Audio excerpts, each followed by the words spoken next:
What's good, family? Welcome back to the garage for another maintenance video with the F34 GT. Last night I finished the front differential service, and today I'm gonna be changing out the fluid on the rear differential.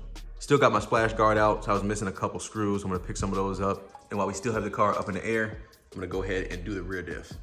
Now, to be completely transparent with you guys, after I tuned the car a few weeks ago and started using launch control, I noticed some leaking going on in the rear diff that wasn't happening before. Now, from what I saw, it was kind of tough to determine if the leak was coming from the diff cover seal or if it was coming out from the vent on the top of the diff. I didn't notice any leaking near the rear axles. So after I saw that, I ended up going under the car and tightening up a couple of the diff cover bolts. It's been about 2 weeks since I tightened the diff cover bolts and cleaned up the area with parts cleaner, and I haven't seen any new leaks. This made me a bit hesitant to do the rear differential service because I didn't want to put fresh fluid in a bad diff, but it seems like everything is okay.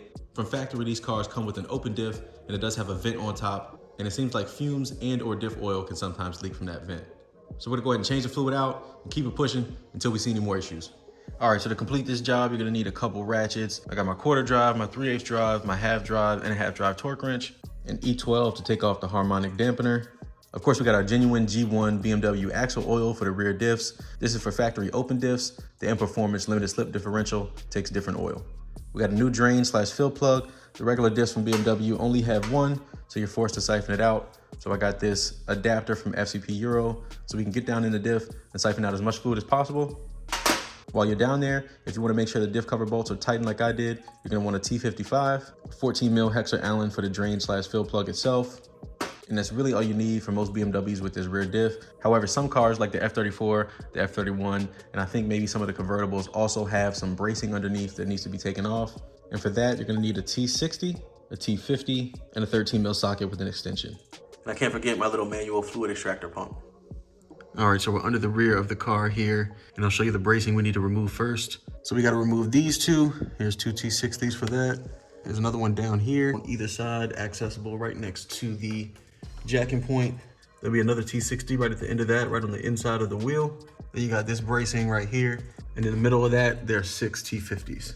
And there's a 13 mil on either side of the rearmost bracing holding it up. So I'm gonna go ahead and get these 2 T60s on either side of the rear wheels first. All right, so I got this guy loose almost all the way out. And now I'll loosen these 6 on the cross member. And here's what our brace looks like. Our 6 T50s go in here, and these 2 T60s connect to the rear bracing. Now there's only 4 more T60s to get the rear bracing out. 1, 2, all the way in the rear, and then 3 and 4. So I'm gonna go ahead and get this guy first, and then we'll get the 2 in the back. All right, we got that one out, same one on the other side, and then we can do these 2.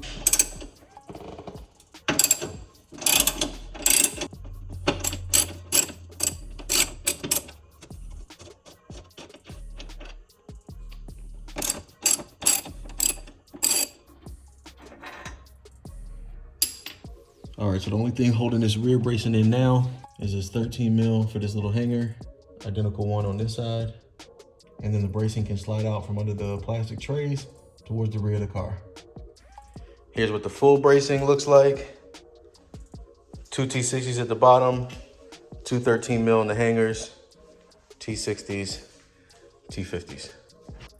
You might need a breaker bar to get these loose initially, but once you do break torque, you can go ahead and thread them out by hand. Now we can almost get to the plug on the diff. Just gotta remove this harmonic dampener with an E12. So I don't really see any new leaks. A few weeks ago, I went and tightened these diff cover bolts. They're T55s. So if you wanna make sure those are tight and tighten them up like I did, you can do that now. I was only able to get to the bottommost 4 without actually taking the diff out. So I'm gonna go ahead and get my drain pan ready, then I can get this fill plug out. Got my breaker bar. Make it easier for me because I don't have a lot of room under here on the floor. There we go.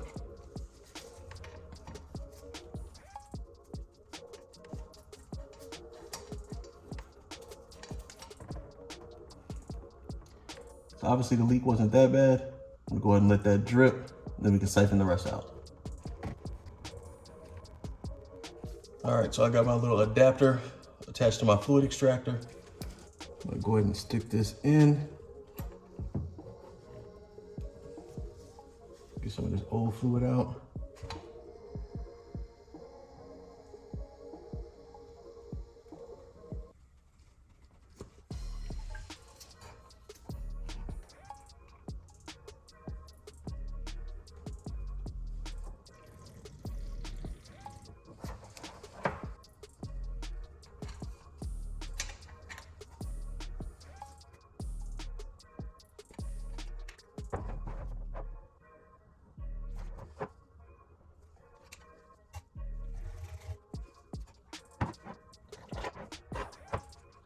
So it looks like we got all the fluid we're gonna get out. I'm gonna go ahead and get my new fluid ready. And we're gonna fill this sucker up until it starts to overflow.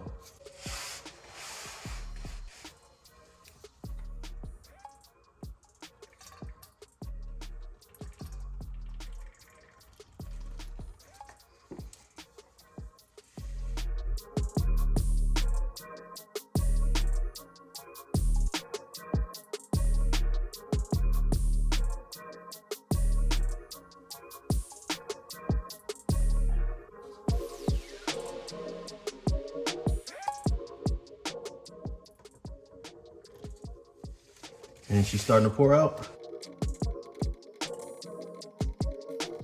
Now that that's trickling, I'll go ahead and reinstall a new plug.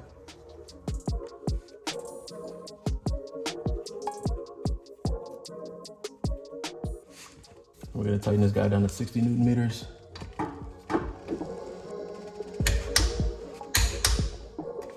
So that took a little bit less than 1 liter. After pouring the excess of the first bottle into the second one, we're left with about 35% of 1 bottle.